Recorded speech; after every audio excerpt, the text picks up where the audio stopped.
कृष्णाय वासुदेवाय हरये परमात्मने प्रणतः क्लेशनाशाय गोविंदाय नमो नमः। हरे कृष्णा। ओम नमः शिवाय। संगीता धर्म सागर चैनल परिवार में आप सभी भक्तों का दिल से स्वागत है। आप सभी का दिन शुभ और मंगलमय हो। हे प्रिय भक्तों, आज हम ज्येष्ठ मास महात्म्य के 13वें अध्याय का श्रवण करेंगे। तो आइए सबसे पहले सुनते हैं पुण्य फल देने वाली कथा। एक गांव में भागवत कथा का आयोजन किया गया। पंडित जी भागवत कथा सुनाने आए। पूरे सप्ताह कथा वाचन चला। पूर्णाहुति पर दान दक्षिणा की सामग्री इकट्ठा करके घोड़े पर बैठकर पंडित जी रवाना होने ही वाले थे कि तभी उसी गांव में एक सीधा साधा गरीब किसान रहता था। उसने आकर पंडित जी के पांव पकड़ लिए। वह किसान बोला कि हे महाराज, हे पंडित जी, आपने कथा में कहा था कि जो ठाकुर जी की सेवा करता है उसका बेड़ा पार हो जाता है। आप तो जा रहे हैं। मेरे पास ना तो ठाकुर जी हैं और ना ही मैं उनकी सेवा पूजा की विधि जानता हूँ।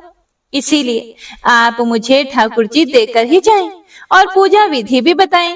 फिर पंडित जी ने कहा कि हे चौधरी, तुम ही ले आना। किसान ने कहा, मैंने तो कभी ठाकुर जी को देखा भी नहीं है, तो मैं लाऊंगा कैसे? पंडित जी को घर जाने की बड़ी जल्दी थी, इसीलिए उन्होंने अपना पीछा छुड़ाने के लिए अपना भंग घोटने का सिलबट्टा उसे दे दिया और वे बोले कि यही ठाकुर जी हैं और इनकी सेवा पूजा करना। फिर किसान ने पूछा कि हे महाराज, मैं सेवा पूजा का तरीका भी नहीं जानता, कृपया आप मुझे बता दीजिए। फिर पंडित जी ने कहा कि पहले खुद नहाना, फिर ठाकुर जी को नहलाना, इन्हें भोग चढ़ाकर फिर खाना। इतना कहकर पंडित जी ने घोड़े के ऐड लगाई और चल दिए। किसान सीधा एवं सरल आदमी था। पंडित जी के कहे अनुसार सिलबट्टे को बतौर ठाकुर जी अपने घर में स्थापित कर दिया। दूसरे दिन स्वयं स्नान करके सिलबट्टे रूप ठाकुर जी को नहलाया। वह विधवा माँ का बेटा था। खेती भी ज्यादा नहीं थी, इसीलिए भोग में अपने हिस्से का बाजरे का टिक्कड़ एवं मिर्च की चटनी रख दी। ठाकुर जी से किसान ने कहा कि पहले आप भोग लगाओ, फिर मैं खाऊंगा। जब ठाकुर जी ने भोग नहीं लगाया तो किसान बोला कि पंडित जी तो धनवान थे, खीर पूड़ी और अच्छे महंगे भोग लगाते थे। मैं तो गरीब जाट का बेटा हूँ, इसीलिए मेरी रोटी चटनी का भोग आप कैसे लगाएंगे भला? पर हे ठाकुर जी, आपको मैं साफ साफ बता देता हूँ, सुन लो, मेरे पास तो यही भोग है, खीर पूड़ी मेरे बस की बात नहीं। हे प्रिय भक्तों, ठाकुर जी ने भोग नहीं लगाया तो किसान भी सारा दिन भूखा रहा। इसी तरह वह प्रतिदिन का एक बाजरे का ताजा टिक्कड़ एवं मिर्ची की चटनी रख देता और भोग लगाने की प्रार्थना करता। ठाकुर जी तो पसीज ही नहीं रहे थे। यह क्रम निरंतर 6 दिन तक चलता रहा। छठे दिन किसान बोला, हे ठाकुर जी, चटनी रोटी खाते क्यों नहीं? शर्माते हो क्या? आप कहो तो मैं आंखें मूंद लूं, फिर खा लो। ठाकुर जी ने फिर भी भोग नहीं लगाया। किसान भी भूखा प्यासा था। 7वें दिन किसान जाट बुद्धि पर उतर आया। फूट फूट कर रोने लगा और कहने लगा कि सुना था आप दीन दयालु हो, पर आप भी गरीब की कहाँ सुनते हो? मेरा रखा यह टिक्कड़ एवं चटनी आकर नहीं खाते हो तो मत खाओ, अब मुझे भी नहीं जीना है। इतना कहकर उसने सिलबट्टा उठाया और अपना सिर फोड़ने को तैयार हुआ। हे प्रिय भक्तों, अचानक सिलबट्टे से एक प्रकाश पुंज प्रकट हुआ एवं किसान का हाथ पकड़कर कहा कि देखो, मैं तेरा चटनी टिकड़ा खाने आ गया हूँ। ठाकुर जी बाजरे का टिक्कड़ एवं मिर्च की चटनी मजे से खा रहे थे। जब आधा टिक्कड़ खा लिया तो किसान बोला, क्या ठाकुर जी, मेरा पूरा टिक्कड़ खा जाओगे क्या? मैं भी 6 दिन से भूखा प्यासा हूँ, आधा टिक्कड़ तो मेरे लिए भी रखो। फिर ठाकुर जी ने कहा कि तुम्हारी चटनी रोटी बड़ी मीठी लग रही है, तुम दूसरी खा लेना। किसान ने कहा कि हे प्रभु, माँ मुझे एक ही रोटी देती है, यदि मैं दूसरी लूंगा तो मेरी माँ भूखी रह जाएगी। फिर प्रभु ने कहा कि फिर तुम ज्यादा क्यों नहीं बनाते? किसान ने कहा कि खेत छोटा सा है और मैं अकेला। ठाकुर जी ने कहा और खेत जोत लो। फिर किसान बोला कि प्रभु, मेरे पास बैल थोड़े ही हैं, मैं तो खुद जोतता हूँ। फिर ठाकुर जी ने कहा कि फिर तुम नौकर रख लो। किसान ने कहा कि हे प्रभु, आप तो मेरी मजाक उड़ा रहे हो। नौकर रखने की हैसियत हो तो हम माँ बेटे 2 वक्त रोटी ही ना खा लें। इस पर ठाकुर जी ने कहा कि तुम चिंता मत करो, मैं तुम्हारी सहायता करूंगा। हे प्रिय भक्तों, अब देखिए भगवान प्रेम में कैसे रीझ जाते हैं। कहते हैं तब से ठाकुर जी ने किसान का साथी बनकर उसकी सहायता करना शुरू कर दी। किसान के साथ खेत में काम काज करके उसे अच्छी जमीन और बैलों की जोड़ी दिलवा दी। कुछ समय के बाद घर में गाय भी आ गई, मकान भी पक्का बन गया, सवारी के लिए घोड़ा भी आ गया। अब तो किसान एक अच्छा खासा जमींदार बन गया। कई साल बाद पंडित जी फिर से किसान के गांव भागवत कथा करने आए। किसान भी उनके दर्शन के लिए गया और पंडित जी को प्रणाम करके उनसे बोला कि हे पंडित जी, आप तो ठाकुर जी देकर चले गए थे।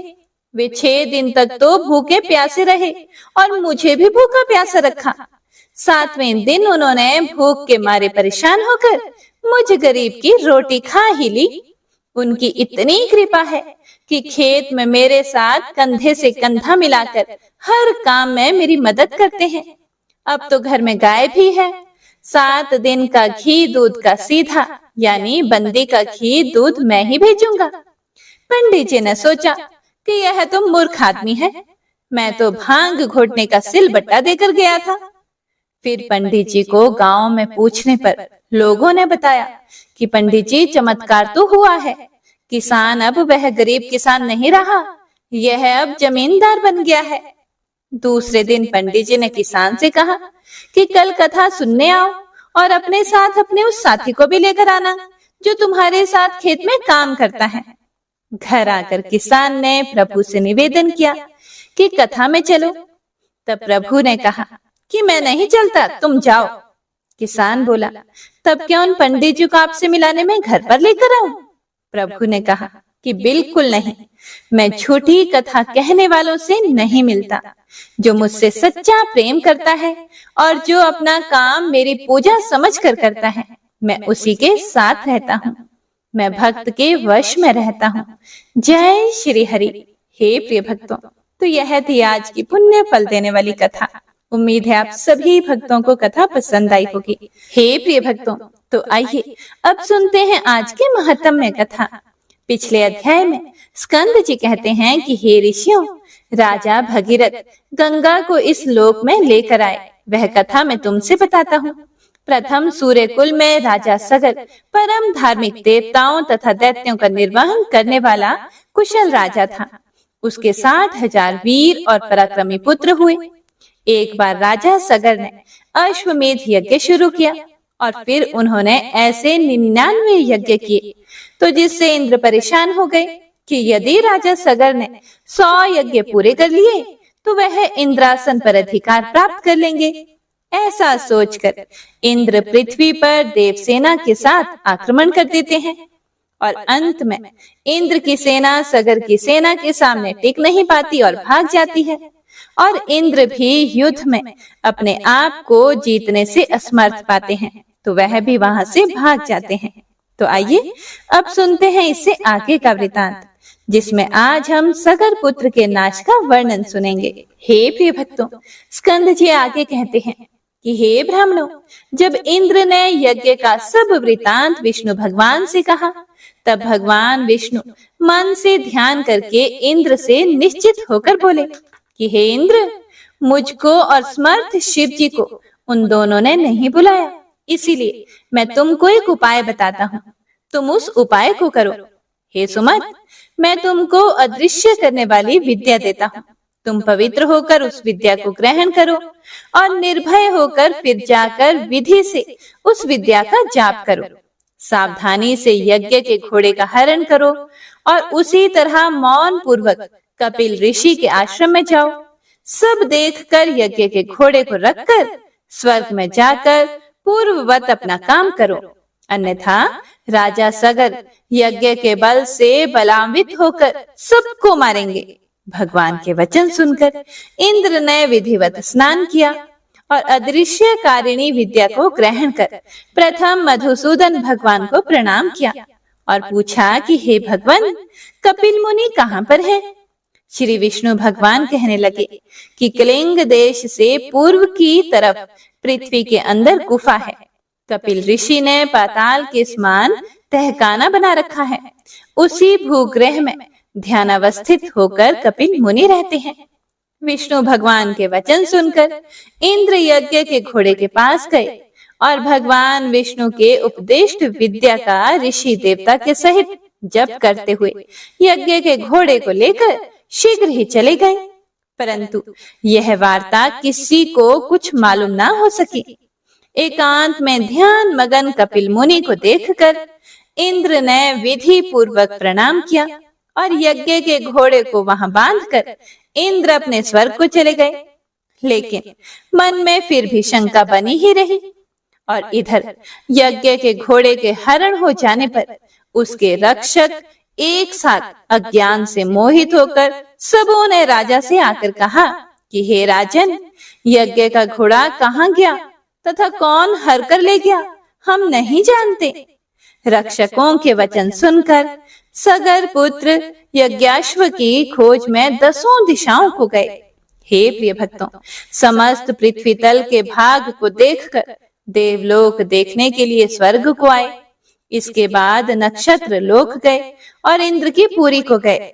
संशय में पड़कर व्याकुल सगर पुत्र इंद्र के प्रत्येक गृह में, दूसरे के गृह तथा नगर में, अटारी में, समस्त शाला, वन, उपवन, दिक्पालों के लोक, तदंतर ब्रह्मलोक, कैलाश, हिमवान तथा अनेकों मेरु पर्वत, समस्त गुफा और शिखर, गंधर्व लोक, यज्ञ लोक, उसके बाद विष्णु लोक में भी गए। इस प्रकार सगर पुत्र सभी लोकों में घूमे, लेकिन यज्ञ के घोड़े का कहीं भी उन्हें कोई पता नहीं लगा। फिर वह पाताल लोक को गए और 7 पातालों को देखा। फिर वह निराश होकर अपने शिविर में गए। सब दुखी होकर प्राण त्यागने को तैयार हो गए और सब काल से प्रेरित होकर पृथ्वी को खोदने लगे। अचानक उस विवर से मिला हुआ 100 योजन के विस्तार में इंद्रालय के समान और मनुष्यों से रहित दिव्य गहरी गुफा को देखकर सब के सब उस गुफा में चले गए। वहां जाकर कमल की रस्सी से बंधा हुआ यज्ञ के घोड़े को उन्होंने देखा और वहां पर ध्यान में मगन कपिल ऋषि को भी उन्होंने देखा, जो कि केवल मन से ही सृष्टि संहार, शाप और अनुग्रह करने वाले हैं। हे प्रिय भक्तों, कपिल मुनि के प्रभाव को देखकर उन मूर्खों ने कपिल मुनि को चोर समझकर कहा कि इसी ने घोड़ा चुराया है और अब भय से यहाँ ध्यान लगाकर बैठ गया है। हम लोगों के भय से पृथ्वी के नीचे घर बनाकर ऋषि के समान बैठा है। इस दुष्ट को अच्छी तरह बांधकर राजा सगर के पास ले चलेंगे। ऐसा कहकर उन शूरवीर सगर पुत्रों ने बड़ा कोलाहल किया। फिर उन्होंने कपिल मुनि को बांध दिया तथा कुछ लोगों ने उन पर प्रहार भी किया। ध्यान को त्याग कर जैसे ही कपिल मुनि ने उनकी तरफ देखा, वैसे ही वे सगर के पुत्र कपिल मुनि की नेत्राग्नि से जलकर भस्म हो गए। इति श्री ज्येष्ठ मास महात्म्य सगर पुत्र नाश वर्णन 13 अध्याय संपूर्ण। हे प्रिय भक्तों, तो आइए एक छोटी सी कहानी को सुनते हैं, जिससे हम जानेंगे कि सच्चा पुण्य क्या होता है। एकादशी से अगले दिन एक भिखारी एक सज्जन की दुकान पर भीख मांगने पहुंचा। फिर सज्जन व्यक्ति ने 1 रुपए का सिक्का निकालकर उस भिखारी को दे दिया। भिखारी को प्यास भी लगी थी। फिर वह बोला कि बाबूजी, 1 गिलास पानी भी पिलवा दो, गला सूखा जा रहा है।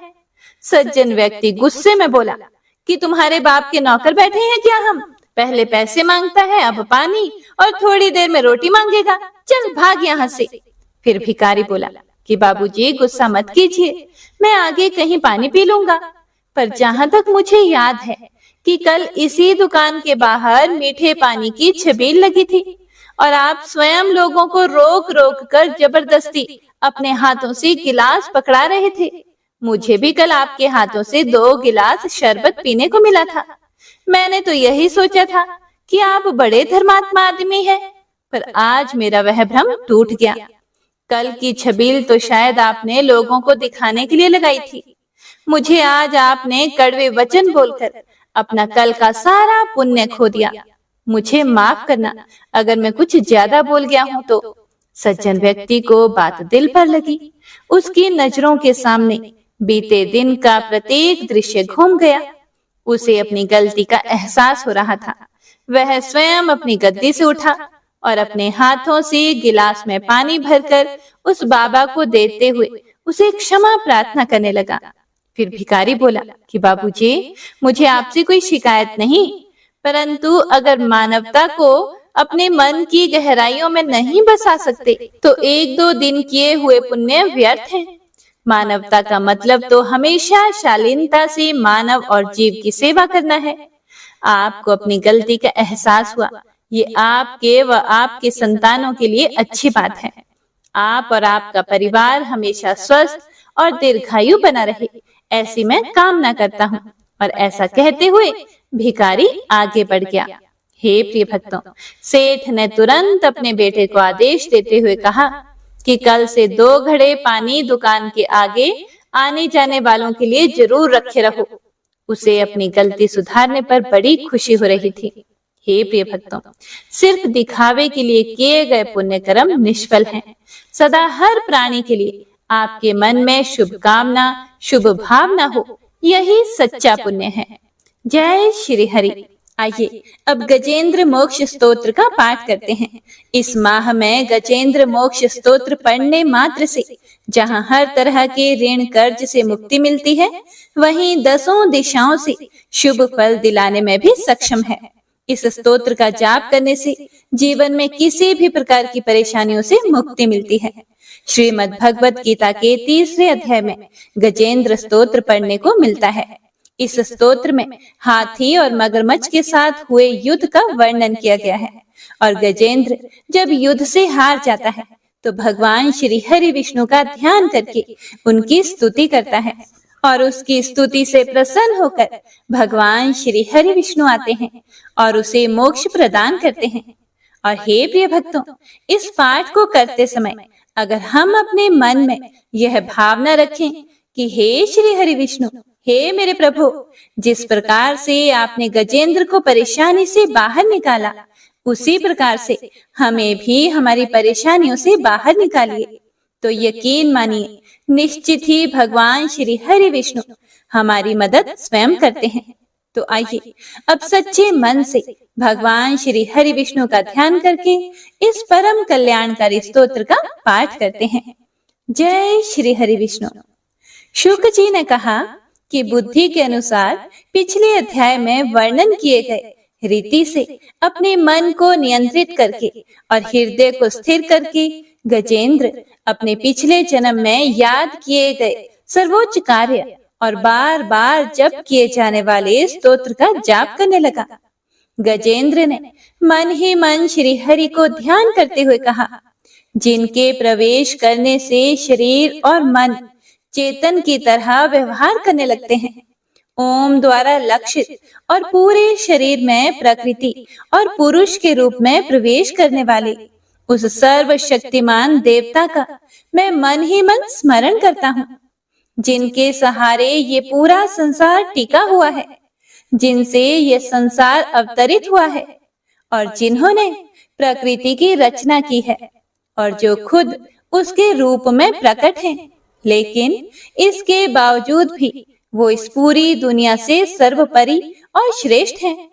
ऐसे अपने आप और बिना किसी कारण के भगवान की मैं शरण में जाता हूँ और अपने संकल्प शक्ति के बल पर अपने ही स्वरूप में रचित और सृष्टि काल में प्रकट एवं प्रलय में अप्रकट रहने वाले इस शास्त्र प्रसिद्धि प्राप्त कार्य कारण रूपी संसार को, जो बिना कुंठित दृष्टि के साक्ष्य रूप में देखते रहने पर भी लिप्त नहीं होते, चक्षु आदि प्रकाशकों के परम प्रकाशक प्रभु, आप मेरी रक्षा करें। बीतते गए समय के साथ तीनों लोकों और ब्रह्मादि लोकपालों के पंचभूत में प्रवेश कर जाने पर और पंचभूतों से लेकर महत्वपूर्ण सभी कारणों के उनकी परम करुणा स्वरूप प्रकृति में मगन हो जाने पर उस समय दुर्गेय और घोर अंधकार रूपेण प्रकृति ही बच रही थी। उस अंधकार से परे अपने परम धाम में जो सर्वव्यापी भगवान सभी दिशाओं में प्रकाशित होते रहते हैं, वो भगवान मेरी रक्षा करें। विभिन्न नाट्य रूपों में अभिनय करने वाले और उस अभिनेता के वास्तविक स्वरूप को जिस प्रकार से साधारण लोग भी नहीं जान पाते, उसी तरह से सत्व प्रधान देवता और महर्षि भी जिनके स्वरूप को नहीं जान पाते, ऐसे में कोई साधारण प्राणी उनका वर्णन कैसे कर सकता है। ऐसे दुर्गम चरित्र वाले भगवान मेरी रक्षा करें। अनेकों शक्ति से मुक्त सभी प्राणियों को आत्म बुद्धि प्रदान करने वाले, सबके बिना कारण हित और अतिशय साधु स्वभाव ऋषि मुनिजन, जिनके परम स्वरूप को देखने की इच्छा के साथ वन में रहकर अखंड ब्रह्मचर्य तमाम अलौकिक व्रतों को नियमों के अनुसार पालन करते हैं, ऐसे प्रभु ही मेरी गति हैं। वह जिनका हमारी तरह ना तो जन्म होता है और ना जिनके द्वारा अहंकार प्रेरित कर्म ही होते हैं, जिनके निर्गुण स्वरूप का ना कोई नाम है और ना ही कोई रूप है, इसके बावजूद भी समय के साथ इस संसार की सृष्टि और प्रलय के लिए अपनी इच्छा से अपने जन्म को स्वीकार करते हैं। उन अनंत शक्ति संपन्न परम ब्रह्म परमेश्वर को मेरा नमस्कार है। उन प्राकृत आकार रहित और अनेक रूप वाले अद्भुत भगवान को मेरा बारंबार नमस्कार है। स्वयं प्रकाशित सभी साक्ष्य परमेश्वर को मेरा शत शत नमन है। वैसे देव जो मन, वाणी और चित्त वृत्तियों से परे हैं, उन्हें मेरा बारंबार नमस्कार है। विवेक से परिपूर्ण पुरुष के द्वारा सभी सत्व गुणों से परिपूर्ण, निवृत्ति धर्म के आचरण से मिलने योग्य और मोक्ष सुख की अनुभूति रूपी भगवान को मेरा नमस्कार है। सत्व गुणों को स्वीकार करके शांत, रजोगुण को स्वीकार करके घोर और तमोगुण को अपनाकर मूढ़ से प्रतीत होने वाले, भेद रहित अतएव सदा संभाव से स्थित ज्ञान धन प्रभु को मेरा नमस्कार है। शरीर, इंद्रिय आदि के समुदाय रूप सभी पिंडों के ज्ञाता, सबके स्वामी और साक्षी स्वरूप प्रभु को मेरा बारंबार नमस्कार है। सबके अंतर्यामी, प्रकृति के भी परम कारण लेकिन स्वयं कारण रहित भगवान को मेरा शत शत नमस्कार है। सभी इंद्रियों और सभी विषयों के जानकार, सभी प्रतीतियों के कारण रूप संपूर्ण जड़ प्रपंच और सबकी मूलभूता अविद्या के द्वारा सूचित होने वाले और सभी विषयों में अविद्या रूप से भासने वाले भगवान को मेरा नमस्कार है।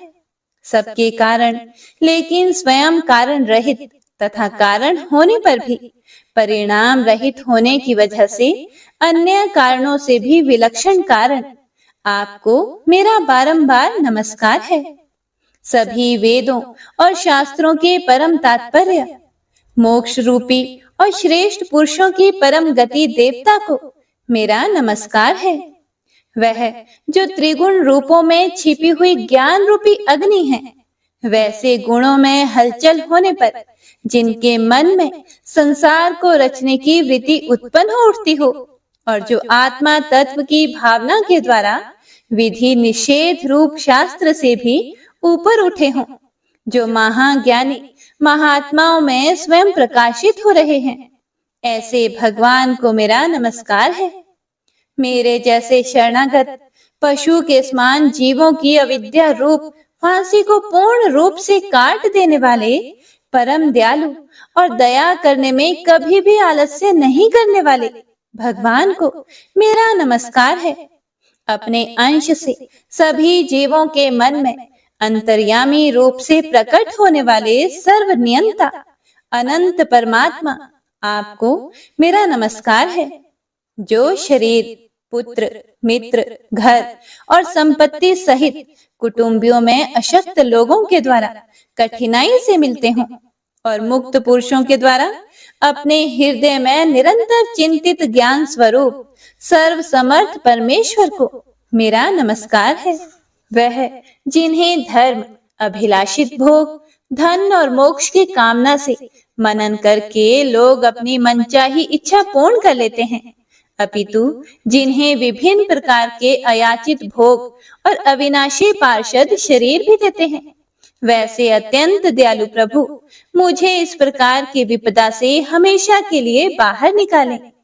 वह जिनके एक से अधिक भक्त हैं, जो मुख्य रूप से एकमात्र उसी भगवान की शरण में हैं, जो धर्म, अर्थ आदि किसी भी पदार्थ को नहीं चाहते, अपितु जो केवल उन्हीं के परम मंगलमय एवं अत्यंत विलक्षण चरित्र का गुणगान करते हुए उनके आनंदमय समुद्र में गोते लगाते रहते हैं। उन अविनाशी, सर्वव्यापी, सर्वमान्य ब्रह्मादि के भी नियामक, अभक्तों के लिए भी हमेशा प्रकट होने वाले, भक्ति योग द्वारा प्राप्त अत्यंत निकट होने पर भी माया के कारण अत्यंत दूर महसूस होने वाले, इंद्रियों के द्वारा अगम्य और अत्यंत दुर्विज्ञ, अंत रहित, लेकिन सभी के आदि कारक और सभी तरफ से परिपूर्ण उन प्रभु की मैं स्तुति करता हूँ। वो जो ब्रह्मा सहित सभी देवता, चारों वेद तथा समस्त चराचर जीव नाम और आकृति भेद से जिनके अत्यंत क्षुद्र अंशों से रचे गए हैं, जिस तरह से जलती हुई अग्नि की लपटें और सूरज की किरणें बार बार निकलती हैं और फिर से अपने कारण में ही लीन हो जाती है, उसी प्रकार बुद्धि, मन, इंद्रियां और नाना योनियों के शरीर, जिन सभी गुणों से प्राप्त शरीर जो स्वयं प्रकाश परमात्मा से प्रकट होता है और फिर से उन्हीं में लीन हो जाता है, वह प्रभु जो ना तो देवता है, ना असुर, ना मनुष्य है और ना ही मनुष्य से नीचे किसी अन्य योनि के प्राणी, ना ही वो स्त्री हैं और ना ही पुरुष, ना ही नपुंसक और ना ही वो कोई ऐसे जीव हैं जिनका इन तीनों ही श्रेणी में समावेश है। वो ना तो गुण है, ना कर्म, वो ना ही कार्य है और ना ही कारण। इन सभी योनियों का निषेध होने पर जो बचता है वही उनका असली रूप है और वे ही सब कुछ हैं। ऐसे प्रभु मेरा उत्थान करने के लिए प्रकट हो। अब मैं इस मगरमच्छ के चंगुल से आजाद होने के बाद जीवित नहीं रहना चाहता। इसकी वजह ये है कि मैं सभी तरफ से अज्ञानता से ढके इस हाथी के शरीर का क्या करूं? मैं आत्मा के प्रकाश से ढक देने वाले अज्ञानता से युक्त इस हाथी के शरीर से मुक्त होना चाहता हूँ, जिसका काल क्रम से अपने नाश नहीं होता, बल्कि ईश्वर की दया और ज्ञान से उदय हो पाता है। इस प्रकार से मोक्ष के लिए लालायित संसार के रचयिता स्वयं संसार के रूप में प्रकट, लेकिन संसार से परे, संसार में एक खिलौने की भांति खेलने वाले, संसार में आत्म रूप से व्याप्त, अजन्मा, सर्वव्यापी एवं प्रापत्य वस्तुओं में सर्वश्रेष्ठ श्री हरि का केवल स्मरण करता हूँ और उनकी शरण में जाता हूँ, जिन्होंने भगवत भक्ति रूपी योग के द्वारा कर्मों को जला डाला है, जिन्हें समस्त योगी ऋषि अपने योग के द्वारा अपने शुद्ध हृदय में प्रकट देखते हैं। उन योगेश्वर भगवान को मेरा नमस्कार है। वह जिनके त्रिगुणे शक्तियों का राग, रूप, वेग और असह्य है, जो सभी इंद्रियों के विषय रूप में मौजूद है। वह जिनकी इंद्रियां समस्त विषयों में ही बसी रहती है। ऐसे लोगों को जिनको मार्ग मिलना भी संभव नहीं है, वैसे शरणागत एवं अपार शक्तिशाली वाले भगवान आपको मेरा बारंबार नमस्कार है। जिनकी अविद्या नाम के शक्ति के कार्य रूप अहंकार से ढके हुए हैं, वह जिनके रूप को जीव समझ नहीं पाते हैं, ऐसे अपार महिमा वाले भगवान की मैं शरण लेता हूँ। हे प्रिय भक्तों, श्री सुखदेव जी कहते हैं कि वह जिसने पूर्व प्रकार से भगवान के भेद रहित सभी निराकार रूप का वर्णन किया था। उस गजराज के करीब जब ब्रह्मा आदि अन्य कोई भी देवता नहीं आए, जो अपने विभिन्न प्रकार के विशेष विग्रहों को ही अपना रूप मानते हैं, ऐसे में साक्षात विष्णु जी, जो सभी के आत्मा होने के कारण सभी देवताओं के रूप हैं, तब वह वहां पर प्रकट हुए। गजराज को इस प्रकार से दुखी देखकर और उसके पढ़े गए स्तुति को सुनकर चक्रधारी प्रभु इच्छानुसार वेग वाले गरुड़ की पीठ पर सवार होकर सभी देवों के साथ उस स्थान पर पहुंचे जहां वह गज था। गज अर्थात हाथी था। सरोवर के अंदर महाबलशाली मगरमच्छ द्वारा जकड़े और दुखी उस हाथी ने आसमान में गरुड़ की पीठ पर बैठे और हाथों में चक्र लिए भगवान श्री हरि विष्णु को आते हुए जब देखा, तो वह अपनी सूंड में पहले से ही उनकी पूजा के लिए रखे कमल के फूल को श्री हरि पर बरसाते हुए कहने लगा, सर्व पूज्य भगवान श्री हरि नारायण, आपको मेरा प्रणाम है। सर्व पूज्य भगवान श्री हरि, आपको मेरा नमस्कार है। लाचार हाथी को पीड़ित देखकर श्री हरि विष्णु गरुड़ से नीचे उतरकर सरोवर में उतर आए और वह दया से प्रेरित होकर ग्राह सहित उस गज को तुरंत ही सरोवर से बाहर निकाल आए और देवताओं के देखते ही देखते अपने चक्र से मगरमच्छ के गर्दन को काट दिया और हाथी को उस पीड़ा से बाहर निकाल लिया।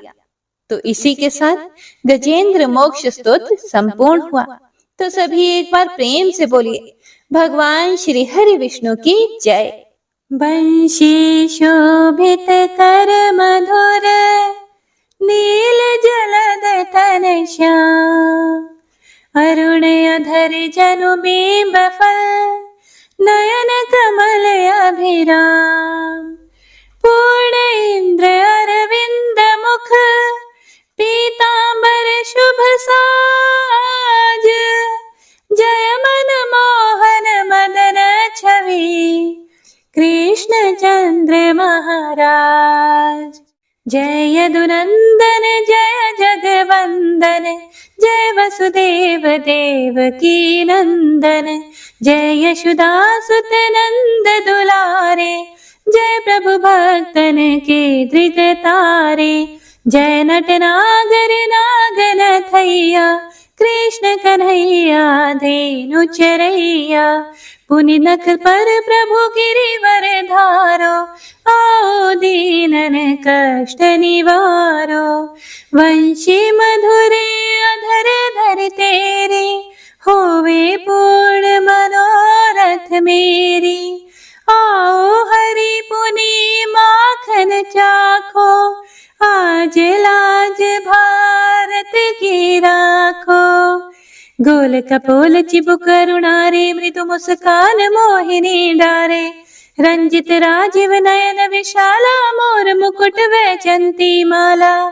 कुंडल श्रवण पीत पटाछे, कटिके गणि काछन काछे, नील जलज सुंदर तनु सोहे, छवि लख सुर नर मुनि मन मोहे, मस्तक तिलक अलक घुंघराले, आओ कृष्ण बांसुरी वाले, करि पय पान पूत नहीं तार्यो, अका बका का सुर मार्यो, मधुवन जलत अग्नि जब ज्वाला, भय शीतल लखि तहि नंद लाला, सुरपति जब ब्रज चढ़े और साई, मोसर धार वारी वर्षाई, लगत लगत ब्रज चहन बहायो, गोवर्धन नख धारी बचायो, लखी यशोदा मन ब्रह्माधिकाई, मुख मह 14 भुवन दिखाई, दुष्ट कंस अति उधम मचायो, कोटि कमल जब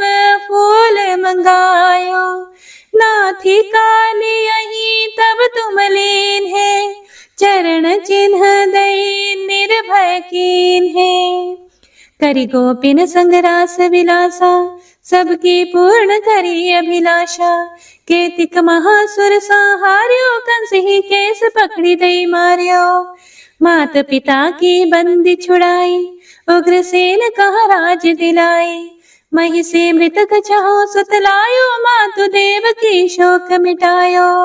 भौमासुर मुर दैत्य सहारी, लाए षट दश सहस कुमारी। दई भी नहीं तृण चीर सहारा, जरा सिंधु राक्षस कह मारा। असुर बकासुर आदिक मार्यो, भक्तन के तब कष्ट निवार्यो। दीन सुदामा के दुख टार्यो, तंदुल 3 मूठ मुख डार्यो। प्रेम के साग विदुर धर मांगे, दुर्योधन के मेवा त्यागे। लखी प्रेम की महिमा भारी, ऐसे श्याम दीन हितकारी। भारत के पारथ रथ हाके, लिए चक्र करे नहीं बलता के। निज गीता के ज्ञान सुनाए, भक्तन हृदय सुधा वर्षाए। मीरा थी ऐसी मतवाली, विष पी गई बजा कर ताली। राणा भेजा सांप पिटारी, शालिग्राम बने बनवारी। निज माया तुम विधि दिखायो, उरते संशय सकल मिटायो। तब शत निंदा करि तत्काला, जीवन मुक्त भयो शिशुपाला। जब ही द्रौपदी तीर लगाई, दीनानाथ लाज अब जाई। तुरत ही वसन बने नंदलाला, बढ़े चीर भई अरि मोह काला। असनाथ के नाथ कन्हैया, डूबत भंवर बचावत नैया। सुंदर दास आसुर धारी, दया दृष्टि कीजिए बनवारी। नाथ सकल मम कुमति निवारो, क्षमहु बेगी अपराध हमारो। खोलो पट अब दर्शन दीजिए, बोलो कृष्ण कन्हैया की जय। बोलो कृष्ण कन्हैया की जय। बोलो कृष्ण कन्हैया की जय। यह चालीसा कृष्ण का पाठ करे उरधारी, अष्ट सिद्धि नवनिधि फल, लहे पदारथ चारी। जय श्री कृष्ण।